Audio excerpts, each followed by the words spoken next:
Let's solve a quadratic equation using the quadratic formula. That formula is negative b plus or minus the square root of b squared minus 4ac all over 2a.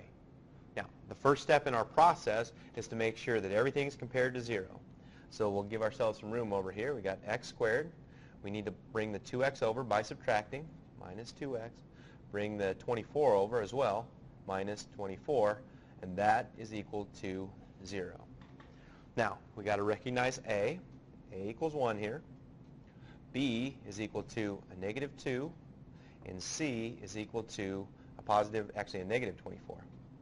So now we need to plug all this information into our quadratic formula. So from this we get x is equal to minus a negative b. Be careful here. That ends up being a positive 2 plus or minus the square root of b squared. A negative 2 squared will yield a positive 4. And then for this one we have minus 4 times a, which is 1, times a negative 24. So we'll write that in there as well.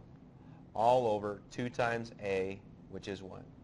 Now we need to do some simplification here. Within those parentheses, we have 4 minus 4 times a negative 24.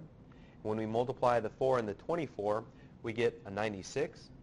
So we can say x is equal to 2 plus or minus the square root. Now be careful.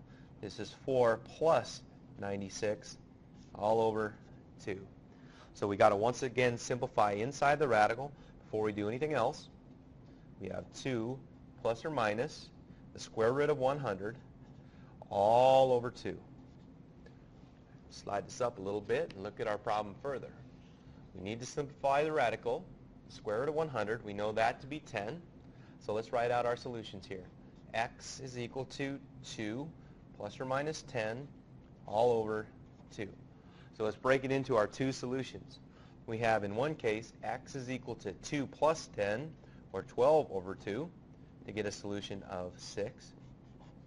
And then we also, at the same time, have x equals 2 minus 10, which gives us a negative 8 all over 2. From that, we get our second solution, which is a negative 4. And we've done it. We've solved our quadratic equation.